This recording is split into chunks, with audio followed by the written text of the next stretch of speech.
فسبحانه لا يحصى امتنانه باللسان ولا بالقلم. نشهد أن لا إله إلا الله وحده لا شريك له، ونشهد أن محمدا عبده ورسوله الذي أرسله بالحق بشيرا ونذيرا وداعيا إلى الله بإذنه وسراجا وقمرا منيرا. أما بعد فأعوذ بالله من الشيطان الرجيم.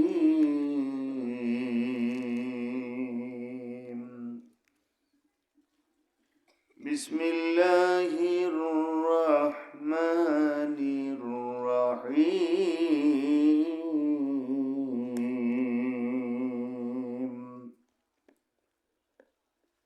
اليوم أكملت لكم دينكم وأتممت عليكم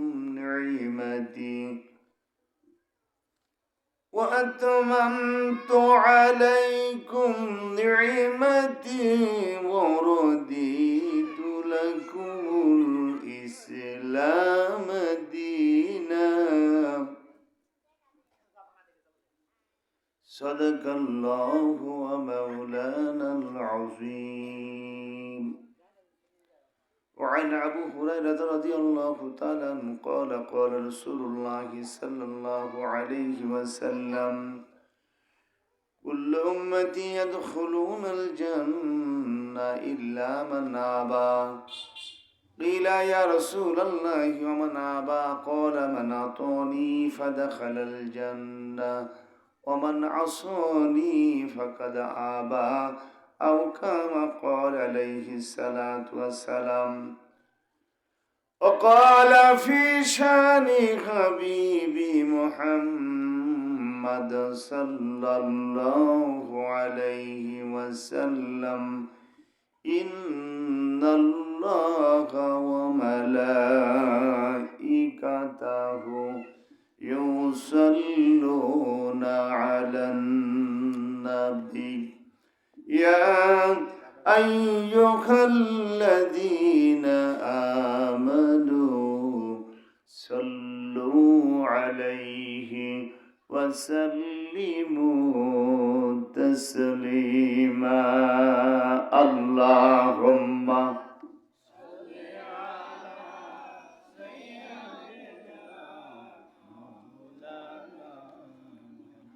وعلى آل سيدنا. वही हम सब मुसाफिर हैं, वही आखिर ठिकाना। कोई आगे रवाना है, कोई पीछे रवाना। अल्लाहुम्मा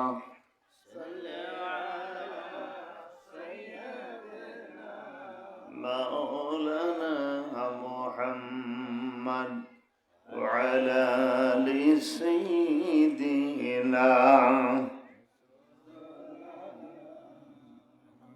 কবর জায়গা ভালো নয়, কবর জায়গা ভালো নয়, কবর জায়গা ভালো নয়।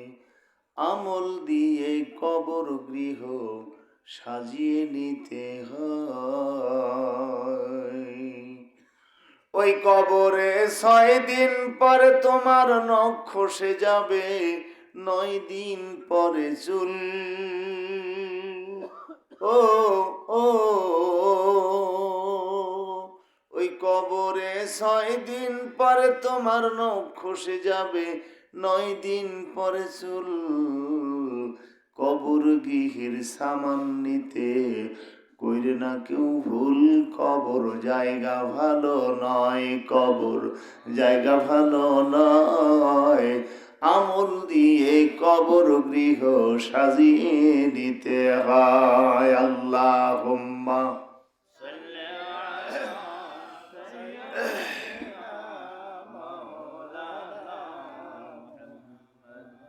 وعلى آل سيدنا।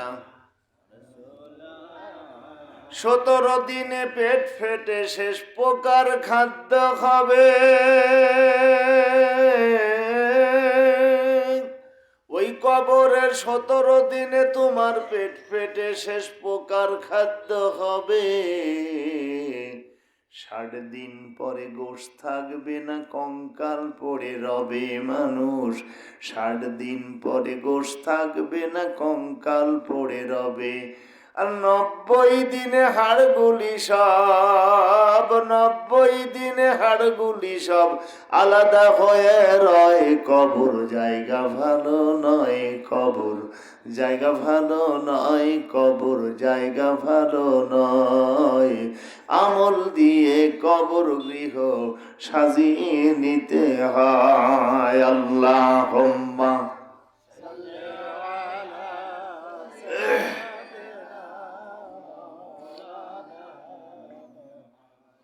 وعلى آل سيدنا الفاتحة। اللهم آمين।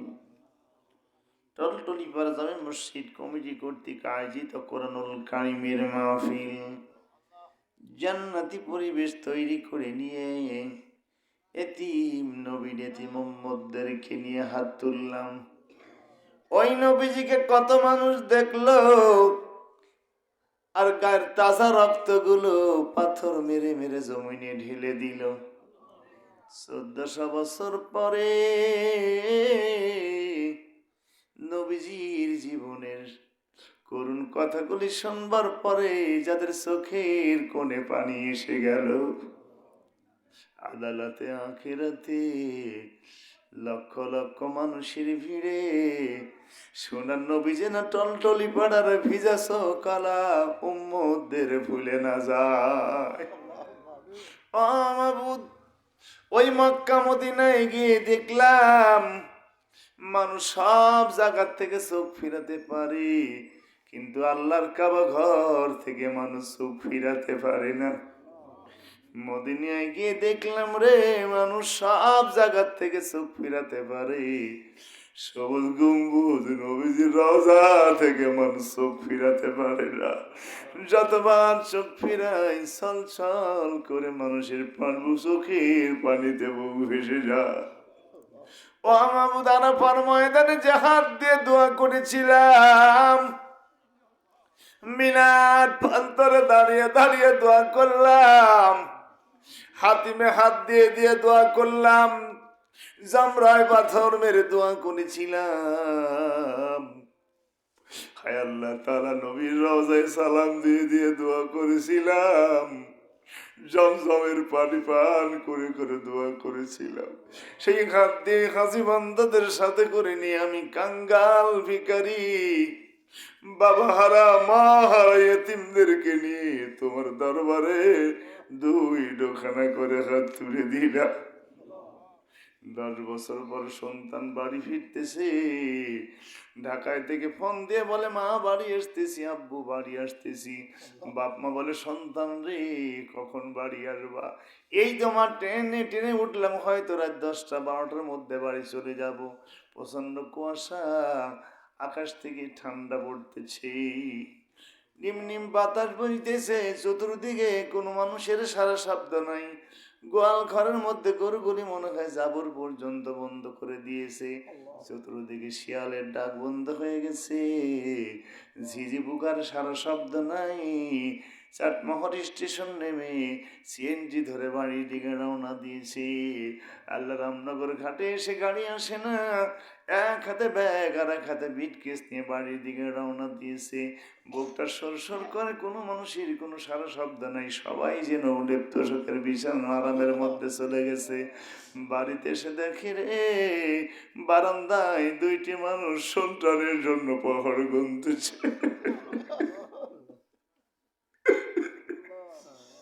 গাছে যদি একটা পাতাও সরে যায়, ডাক দিয়ে বলো বাপ এখনো তো বাড়ি আসলে না। সন্তান বলে মা রে, এলাকায় কেউ বসে নাই রে মা, তোমরা ঘুমাও নাই। বাপ্পা দুজন একবার বলেছিল তুই বাড়ি না থাকলে যে আমাদের ঘুম ধরে না। স্ত্রী দৌড়ে গিয়ে ব্যাগ আর বিটকেস খোলে। স্বামী মনে হয় আমার জন্য গহনা অথবা নতুন কাপড় আনছে। 10 বছর পর বাড়ি আসলো, সন্তানরা দৌড়ে গিয়ে ব্যাগ আর পকেট খোঁজা, আপু আমাদের জন্য খাবার নতুন কাপড় আনছে।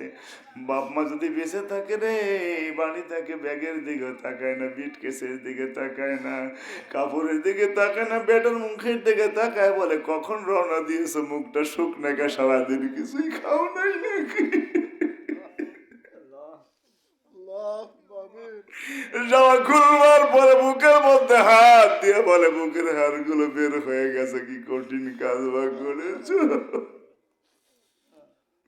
আর কারে ডাকিব মাগো মা বলিয়া, মাঝে আমার চলে গেছে জনমের লাগিয়া, আর কারে ডাকিব, আর কারে ডাকিব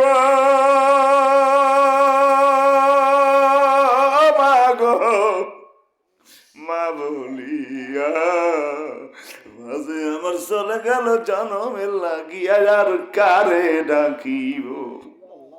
কি দুঃখে চলে গেল মা বলে গেল না, মনের দুঃখ মনে মাগ রাখতো সাফাইয়া, আর কারে ডাকিব।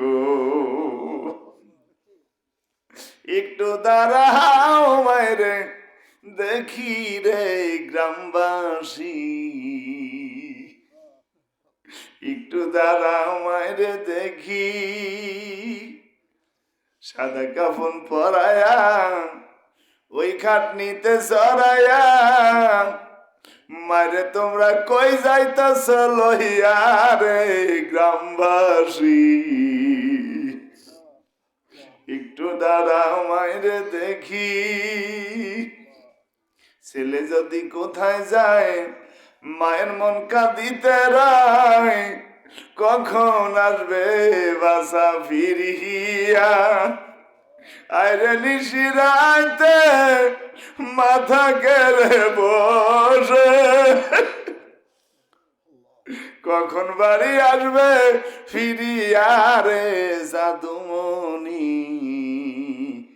একটু দাঁড়াও মাইরে দেখি। ইয়াল্লাহ বাপ হারা মা হারা সন্তান, পর্দা নসিনা কোন মা স্বামীর বেদনায় চোখের পানি ফেলে দিচ্ছে। এই মাহফিল আর এই মসজিদকে প্রতিষ্ঠা করতে জমি দিয়ে, অর্থ দিয়ে, বুদ্ধি দিয়ে, টাকা দিয়ে, পয়সা দিয়া সাহায্য সহযোগিতা করি। আর কোরআন কারিমের কথা করে শুনবার জন্য পাগলের মতো যারা বসে থাকে, আদালতে আখেরাতে মাহফিলে মসজিদ সকলের জন্য আজাতের ওসিলা বানায়। আল্লাহ আমি গুনাহগার, ইলম কালাম নাই, দুটি কথা বলা তোমার কোরআন থেকে বলার ইরাদা করছি। আল্লাহ তো আকাশ থেকে এক ফসলা রহমত তুমি আমার উপর রহম করো, আল্লাহ বলার তৌফিক দাও। এসেছে, আসতেছে, আসার নিয়ত করে এখানে সেখানে ঘুরতেছে, প্রত্যেককে কোরআন মাহফিলে বসবার মতো আল্লাহ সুযোগ করে দাও। সুবহান রাব্বিকা রাব্বিল ইজ্জাতি আম্মা ইয়াসিফুন ওয়া সালামুন আলাল মুরসালিন ওয়া জাল আখিরু কালামিন ইনদাল মাউতি বাকি লা ইলাহা ইল্লাল্লাহু মুহাম্মাদুর রাসূলুল্লাহ। জিকির করুন লা ইলাহা ইল্লাল্লাহ। সবাই লা, একটু চেপে আসেন সবাই। অল্প সময় কথা, একটু আগে আসেন সবাই, এই ফাঁকা না রেখে বাবাজের ভাইয়ের আমার একটু আগে আসেন তো। লা ইলাহা ইল্লাল্লাহ, সবাই লা ইলাহা।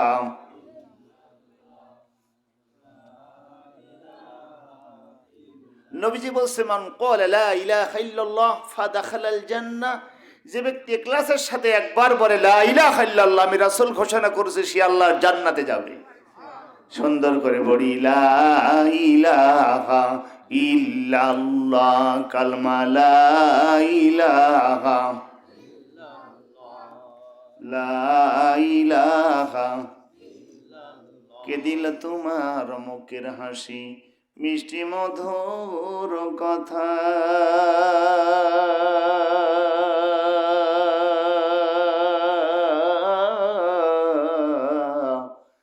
কেমন করে বুঝতে পারিস আপন জনের ব্যথা রে, আপন জনের ব্যথা। কে দিল রে ঝিনুক মাঝে ও মুক্তামণি হার, কে দিল রে ঝিনুক মাঝে মুক্তামণি হার,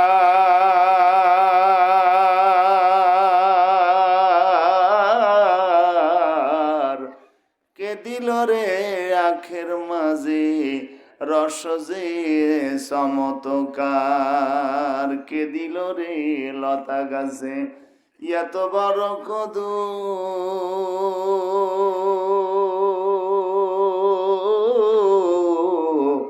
কারা দেশে মৌমাছিরা মৌসাকে দেয় মধুরে, মৌসাকে দেয় মধু, কে দিল রে পাখির কণ্ঠে এমন সুন্দর গান।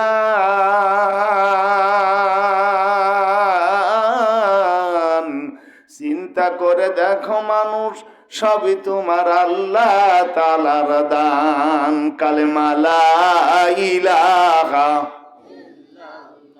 জোরে জোরে লা ইলাহা,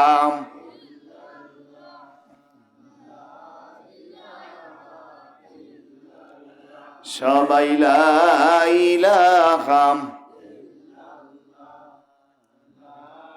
করলে জিকির আল্লাহ রইনে কানা,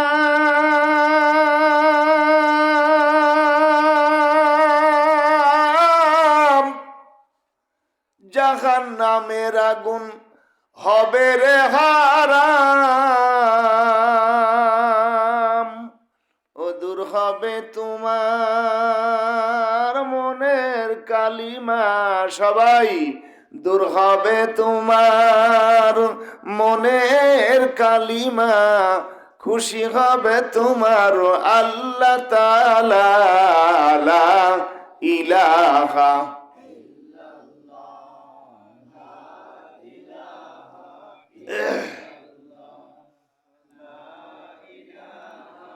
লা ইলাহা ইল্লাল্লাহু মুহাম্মাদুর রাসূলুল্লাহ।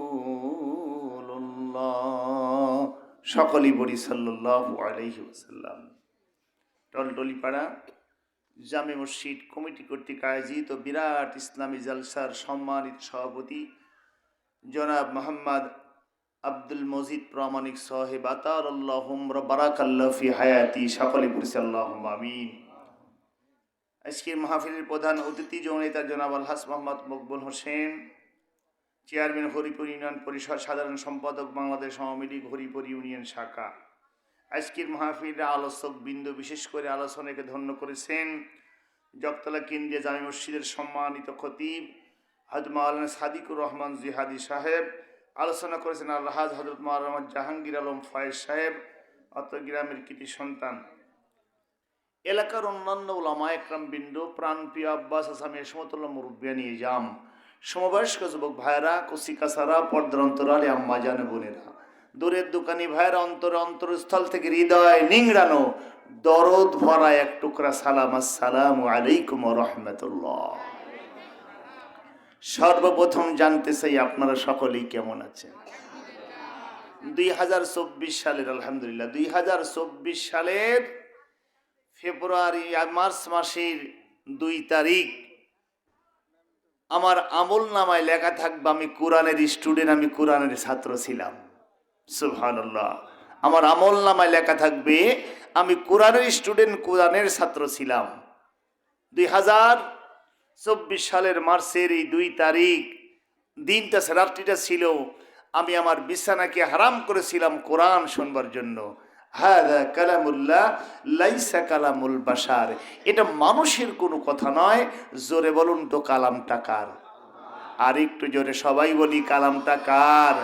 আমান আস্তাকু মিনাল্লাহি কিলা, তার চাইতে সত্যবাদী আর কে হতে পারে যে আল্লাহর কোরআন থেকে কথা বলে। কথা কি কোরআন থেকেই বলবো না কোরআনের বাইরে? কথা বলেন না, কোরআন থেকে কেন কোরআনের বাইরে? কেন কোরআন থেকে বলবো? কারণ কোরআনের কথা প্রত্যেক কথাই সত্য না মিথ্যা? যার উপরে নাজিল হয়েছে 63 বছরের জীবনে একদিন একটা মিথ্যা কথা বলেন নাই আমাদের নবী, আমাদের লিডার জনাবে মুহাম্মদ রাসূলুল্লাহ সাল্লাল্লাহু আলাইহি সাল্লাম। 24 থেকে 25 হাজার বার ফেরেশতা জিবরিল সুদীর্ঘ 23 বছর যাবতে কোরআন তিলে তিলে আমাদের উপরে নাজিল করেছেন। তিবিয়ানাল লিকুল্লি শাই, এমন কোনো কথা নাই যে আল্লাহ তাআলার কোরআনে নাই। আপনি কি শুনবেন? যদি বলেন হুজুর পৃথিবীর সবচাইতে রোমান্টিক ঘটনা কোরআন থেকে শুনতে চাই, শোনানো যাবে? পৃথিবীর সবচাইতে আমার রোমান্টিক ঘটনা ইউসুফ আলাইহিস সালামের কাহিনী, কিসসা আছে, যেটা দীর্ঘদিন জেলখানায় তাকে রাখার পরে সেই মানুষটা আবার মিশরের মসনদে বসে দেশ চালিয়েছিলেন। সেই রোমান্টিক কাহিনী, রোমান্টিক ঘটনা আছে না নাই? কথা বলেন না কেন? এর মধ্যে হাতির কথা আছে, এর মধ্যে পিঁপড়ার কথা আছে, এর মধ্যে মূষার কথা আছে। পিঁপড়ার নাম, পিঁপড়ার কথা, মূষার কথা, মাছির কথা, আকাশের কথা, মধ্যাকর্ষণ শক্তির কথা, ব্যাংকিং ব্যবস্থা, সুদের কথা, ঘুষের কথা, অন্যায়ের কথা, বাবার কথা, মায়ের কথা, ভালোর কথা, মন্দর করা, হকের কথা, বাতিলের কথা, দিনের কথা, রাত্রির কথা, সূর্যের কথা, চন্দ্রের কথা। এক কথা এমন কোনো কথা নাই যে আল্লাহর কোরআনে নাই। জোরে বলে আল্লাহু আকবার। আমার বন্ধু, এই কোরআন কারীম কোরআন থেকে এই জন্য শুনবো কারণ কোরআন কারীম এমন একটি গ্রন্থ, পৃথিবীতে নবেল নাটক পড়ে শুনে মানুষের চোখে পানি আসতে পারে, মানুষের কান ঠান্ডা হতে পারে, কিন্তু হৃদয় দিল ঠান্ডা হবে না। কারণ নবেল নাটক দেখে পৃথিবীতে একজন মানুষের হেদায়েত হয় নাই। কিন্তু মুসলমানদের কোরআন যেটা আমাদের কাছে আছে, এই কোরআন গবেষণা করে রিসার্চ করে প্রতিদিন গড়ে মুসলমান হচ্ছে পড়ায় 4,500 বিজাতি। জোরে বলে আল্লাহু আকবার। ফিফা বিশ্বকাপ হয়ে গেল কাতারে, तमाम বিশ্ব থেকে বিজাতিরা ঢুকছিল কাতারে, আর চিন্তা ভাবনা করছিল হয়তো মুসলমানদের, ভাবছিল পূর্বে মুসলমানরা একটা আনসোশাল জাতি, একটা সন্ত্রাসী জাতি, একটা খারাপ জাতি, কিন্তু ঢুকার পরে 1 সপ্তাহের ব্যবধানে তাদের আদর্শ দেখে 1 সপ্তাহের মধ্যে 850 বিজাতি মুসলমান হয়েছিল। বিশ্বকাপ শেষ হতে হতে 5,500 বিজাতি মুসলমান হয়ে কাতার থেকে বের হয়ে চলে গেছে। জোরে বলি আল্লাহু আকবার। কাতারের মসজিদগুলো, কাতারের যিনি বাদশাহ তিনি মসজিদগুলোতে সবচেয়ে সুন্দর কণ্ঠের ইমাম নিয়োগ করেছেন।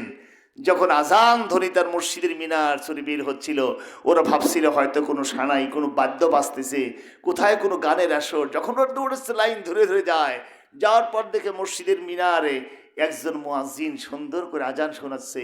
আর এটা শোনানোর পরে দলে দলে মানুষ সব যখন চলে গেল, ওরা দেখা যায় তাজ্জব হয়ে যাচ্ছে। নেই কোনো গিটার, নেই কোনো তবলা, নেই কোনো ঢোল, নেই কোনো ডাগর, শুধু একটা মাউথপিসকে সামনে নিয়ে এমন সুন্দর করে আওয়াজ দিচ্ছে যা আকাশ বাতাস মাতিয়ে তুলছে। জোরে বলি আল্লাহু আকবার। ওনারা জিজ্ঞাসা করলে আপনারা কি বলেন এগুলো? এর নাম হলো আজান। এর নাম কি? কথা, এর নাম কি?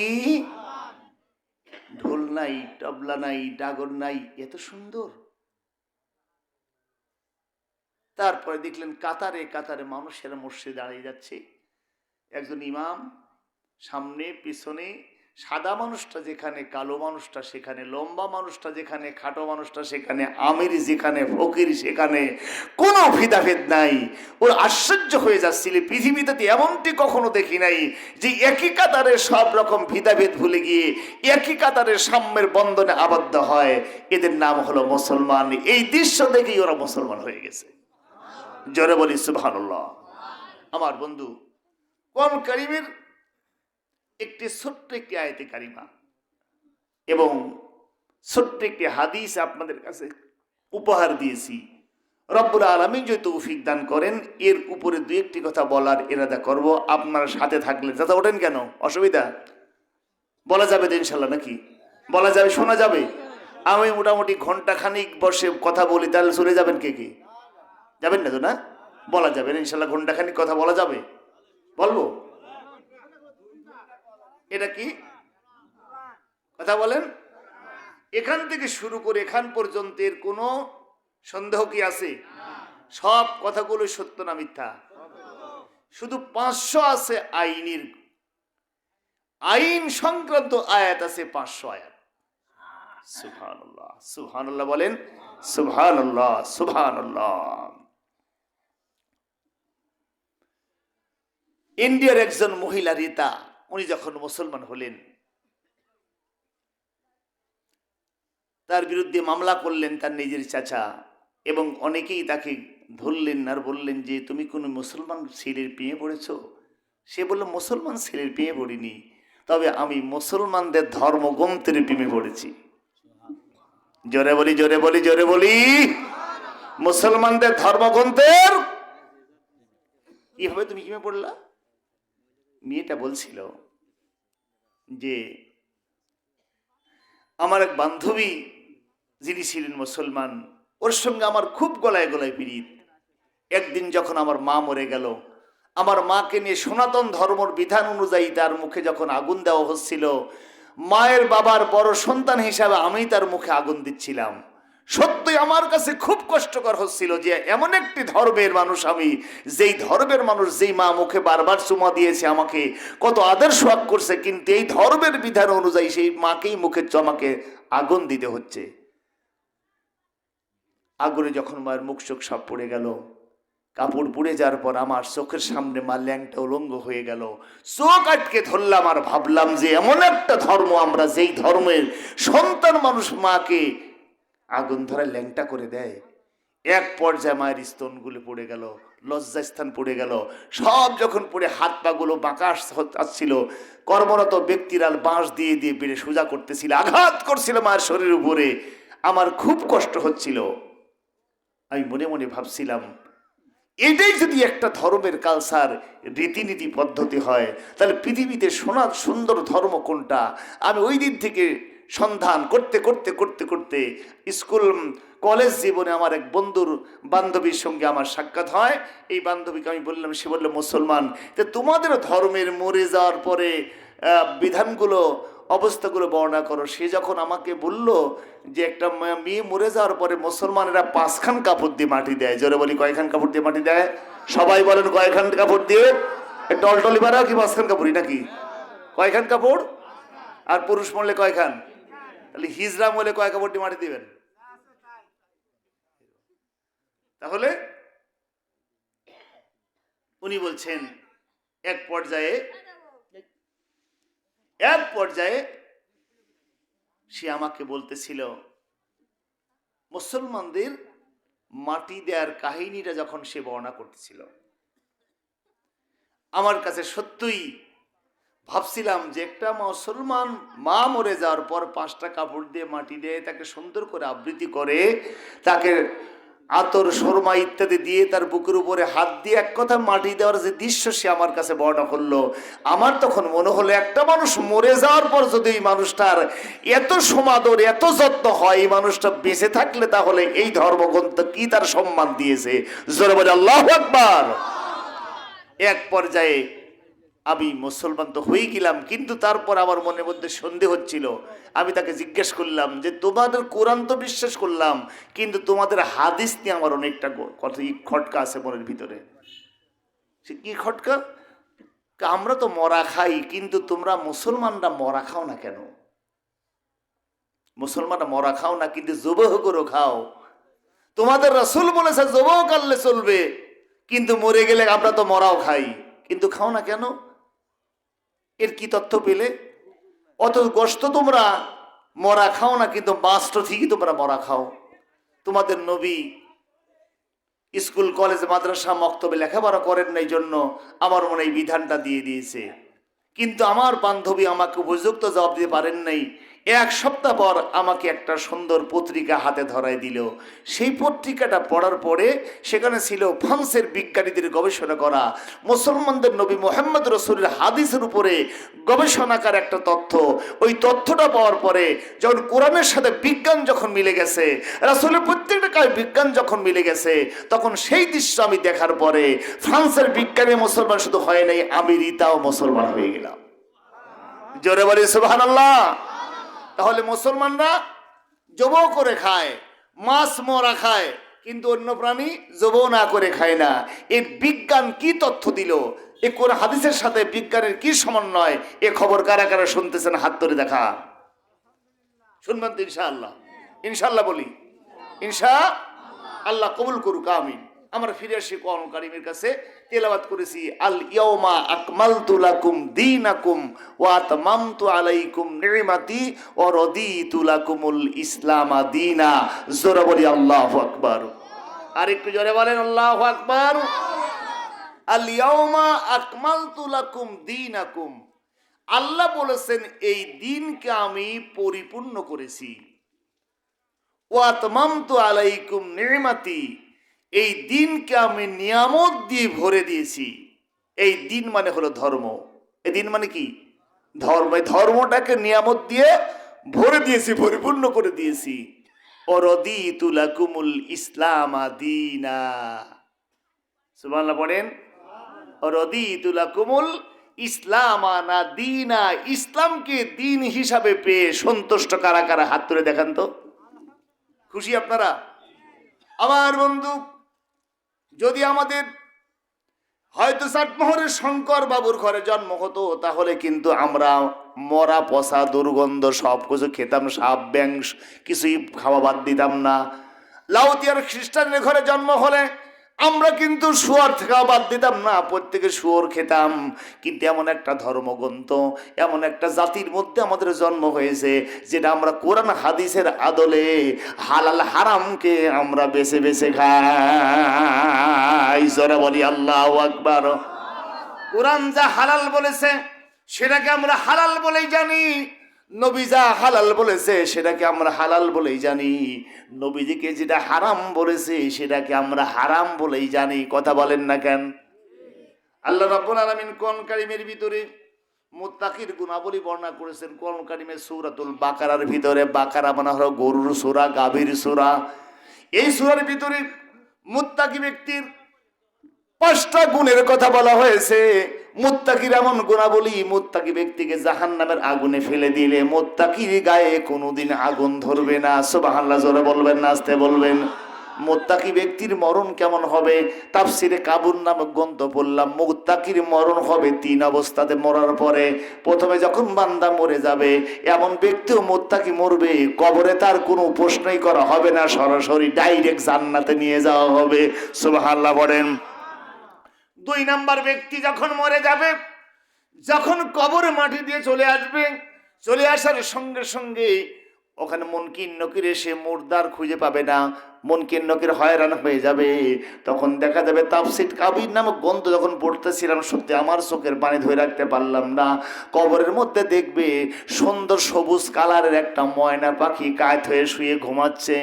এই পাখিকে মুনকির নকির জিজ্ঞাসা করবে, রে মুনকির নকির, জিজ্ঞাসা করবে, পাখি তুই এখানে ঘুমাচ্ছিস, কিন্তু মুর্দা গেল কই? সে বলবে আমি জানি না। বলবে না তুই জানিস? কয়েক জানলেও বলবো না, কারণ তোমরা তাকে প্রশ্ন করবা, কয় তাহলে তুই কে? সবুজ পাখিটা বলবে 2024 সালের মার্চের 3 তারিখে যে কোরআন ওয়াজ হুজুর করেছিলাম আমি সেই কোরআন। ওই লোকটা ওই দিন কোরআন শুনে টার্গেট নিয়েছিল, বাকি আর জীবনে কোনোদিন কোরআনের বাইরে চলবে না। ইতিমধ্যে লোকটা মরে গেছে, আমি কোরআন, আমি সবুজ কালারের পাখি হয়ে তার পাখার মধ্যে তাকে ধরে রাখছি। আমার কাছে প্রশ্ন করলাম, মুনকির নকিরের সব প্রশ্নের জবাবগুলি বলে দেব। জোরে বলি আল্লাহু আকবার। আর এক প্রকার মুর্দা হবে এমন, যেই মুর্দাগুলো হয়তো 6 মাস আযাব দেওয়ার পরে ফেরেশতারা গাঁটটি বেঁধে চলে যাওয়া শুরু করবে। তখন মুর্দা জিজ্ঞাসা করবে, ফেরেশতারা চলে যাও কেন? তখন ফেরেশতারা বলবে, আমার যখন তোমাকে মাটি দেওয়া হয়েছিল তখন তোমার গুনাহ বেশি ছিল, নেকি কম ছিল, কিন্তু তুমি এমন ব্যক্তিকে দুনিয়ায় রেখে আসছো, সৎ সন্তান, এই সন্তানটা তোমার জন্য দোয়া করতে করতে, দান করতে করতে তুমি সদকায় যা রেখে আসছিলে, এখন তোমার আমলনামায় নেকি বেশি হয়ে গেছে, আমাদের বলা হয়েছে আমরা যেন ফেরত চলে যাই। জোরে বলি আল্লাহু আকবার। এই জন্য সেই সমস্ত আপনদের জন্য দোয়া করবেন না করবেন না? অবশ্যই আমরা দোয়া করব। ফিরে আসছি কোরআন কারীমের কাছে, আমরা ফিরে আসি।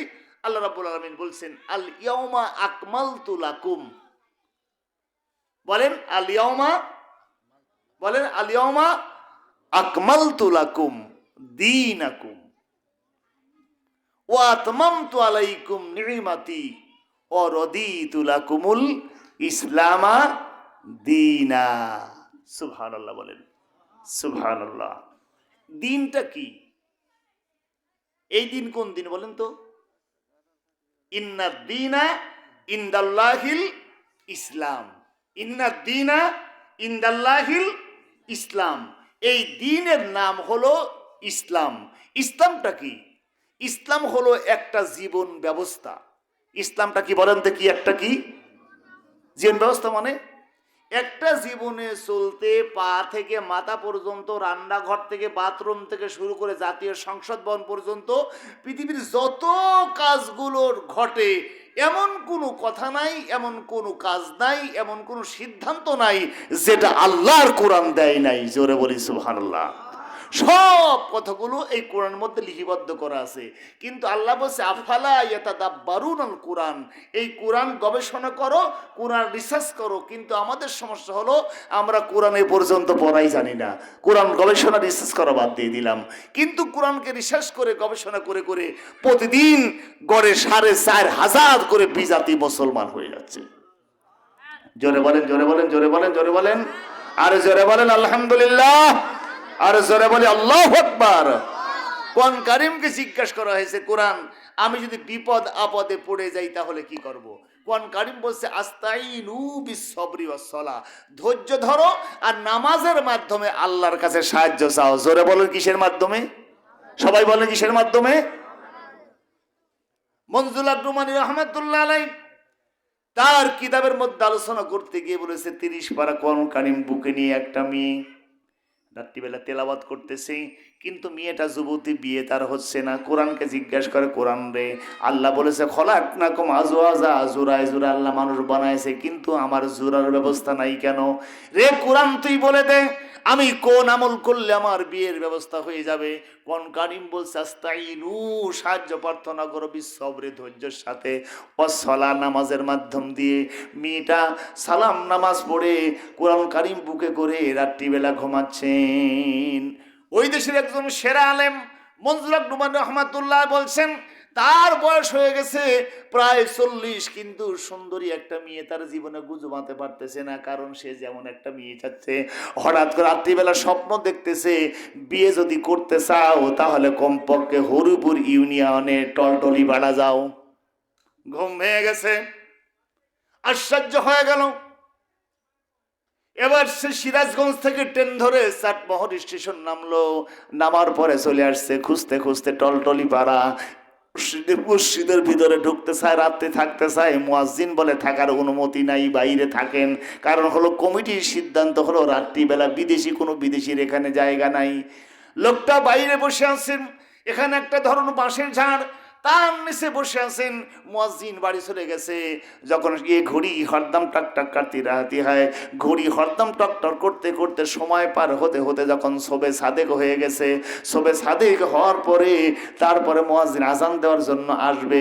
বাড়ি থেকে যখন বের হয়েছে তখন থেকে এলাকায় বিদ্যুৎ নাই, কারেন্ট নাই, কিন্তু মসজিদের সামনে যেন কে যেন বাতি লাগায় রাখছে, বাল দিয়ে রাখছে। সামনে সে দেখতেছেন যেই লোকটাকে মসজিদে রাত্রিবেলা থাকতে দেয় নাই, ওই আল্লাহর বান্দা মসজিদের বারান্দার নিচে চুপটি করে বসে আছে, আর তার শরীর থেকে ঝিরঝির করে আলো বের হচ্ছে। কাছে সে দেখে আল্লাহর বান্দা সিজদা দিয়ে আছে, আর চতুর্দিকে যেন শিয়াল এবং গাড়া বা বেজি ইত্যাদি বিভিন্ন পাখিগুলো পানিগুলো এসে চতুর্দিকে বসে রয়েছে।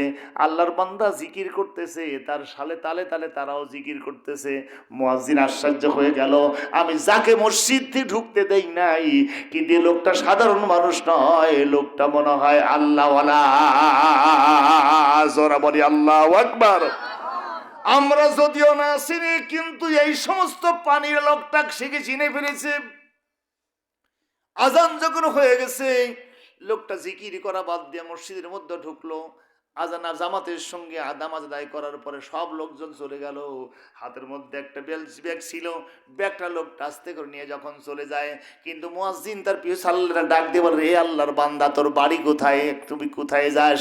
সে বলতেছে, আমি একটা ভিখারি মানুষ, আমি এমন জিনিসের সন্ধানে ঘুরতেছি।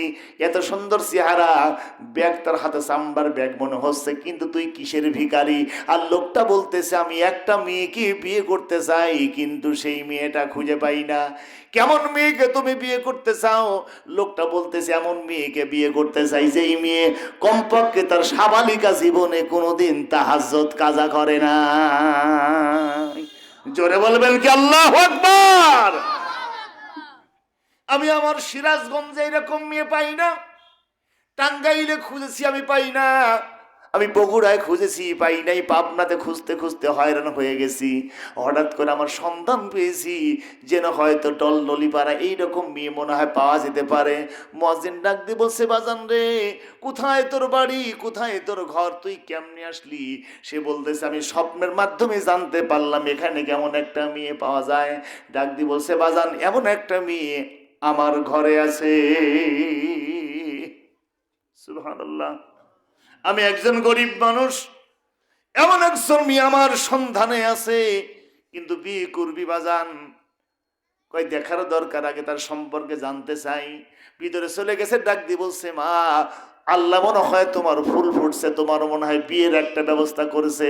সুন্দর একটা যুবক, যার চেহারা সুন্দর, নাকটা বড় সরু, চোখটা ডাগর ডাগর, এমন সুন্দর মানুষটা তোমার বিয়ে করতেছে মারে।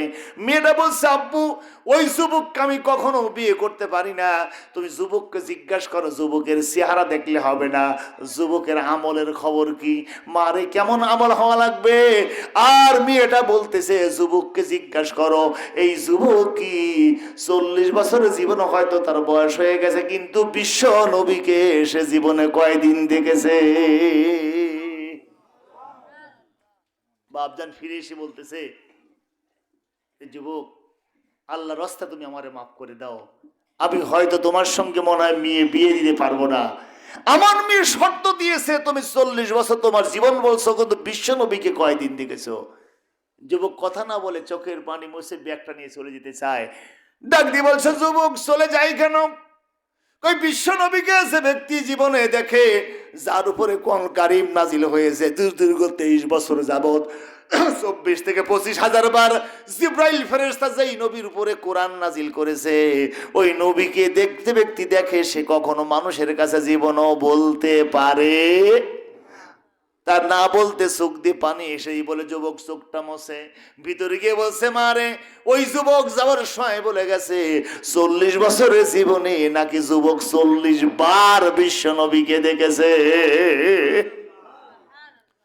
ও মা, তুই জীবনে কয়বার দেখছিস মা, তুই বল। মেয়ে ডাক দি বলছে, আব্বু, যুবককে জানায় দাও, আমি প্রতি রাত্রিতেই তাহাজ্জুদের মুহূর্তে বিশ্ব নবীকে আমি একটা বার করে দেখি। ডাক দিয়ে বলছে, রে যুবক, আমার মেয়ের খবর জানলি না? 40 বছরের জীবনে তুই তো 40 বার দেখছিস, কিন্তু প্রত্যেক রাত্রি তাহাজ্জুদের মুহূর্তে বিশ্ব নবী আমারে ডেকে যায়। আল্লাহর বান্দিকে জিজ্ঞাসা করা হয়েছে, রে বান্দি তোর জীবনের কাজ কি? সে বলছে আস্তাইনু বিসসবরি ওয়াসসালাহ, আমি পৃথিবীতে যা কিছু চাই নামাজের মাধ্যমে আর ধৈর্যের মাধ্যমে, নামাজ ছাড়া জীবনে কোনো কিছু আমি চাই না। যারা বলবেন কি আল্লাহু আকবার। এ যুবক তুই কি দেখবি না? যুবক বলে তাহলে দেখা যায়। বাড়ির মধ্যে নিয়ে গেছে, খাবার দাবার তেমন ছিল না, বাড়ির মধ্যে আছে অল্প 4টা ছাতু, তা লবণ আছে কিন্তু গুড় নাই, চিনি নাই, পানি দিয়ে সামনে নিয়ে এসে দিয়েছে। যুবক দরদর করে চোখের পানি ফেলে কান্দে। মনজুল হক নোমানী রহমাতুল্লাহ আলাইহি তার কিতাবের মধ্যে বিস্তারিত কাহিনী বর্ণনা করেছেন। কোরআন কারীম বান্দা যদি শোনে, কোরআন বান্দা যদি মানে, কোরআন কারীমের মাধ্যম দিয়ে বান্দা জীবনটা পরিচালনা করলে বান্দার জীবনটা কেমন হতে পারে। যুবক দরদর করে কান্দে। আল্লাহর বান্দা বলতেছে, রে যুবক তুই মনে হয় রাজা গুজার ছেলে হবি, অমনি করে কেন কান্দিস? তুই এমন খাদ্য তুই খাসনি। আর যুবক বলছে, না, তোমার খাদ্য দিয়ে মাওলার জান্নাতের গন্ধ পাওয়া যায়। এই খাদ্য কোন বাজার থেকে জোগাড় করছেন? খাদ্য দিয়ে জান্নাতের গন্ধ আসতেছে। জোরহাত করে মুয়াজ্জিন বলছে, রে বাবা যুবক, স্বাভাবিক এই বাজারেরই ছাতু, বাজারেরই জব বা গম নিয়ে এসছি, কিন্তু যেই মানুষ দুইটি এটা তৈরি করেছে, দুইজন মানুষই 5 ওয়াক্ত নামাজের কোনোদিন কাজা করে না। মা বিয়ে দুইজনই কোনোদিন তাহাজ্জুদ কাজা করে না, এবং প্রত্যেক ফজর ফরজ নামাজের পরে আল্লাহর কোরআন তেলাওয়াত করে। যে হাত দিয়ে কোরআনের পেজ উল্টায়, যে হাত দিয়ে কোরআন কারীম তেলাওয়াত করে, কোরআন কারীমকে যে হাত দিয়ে স্পর্শ করে, ওই হাত দিয়েই সে হয়তো গম স্পর্শ করেছে, ছাতু তৈরি করে দিয়েছে। আমার মনে হয় রে বাবা, এটা কোরআনের মুজিজা, এটা কোরআনের ইজ্জত।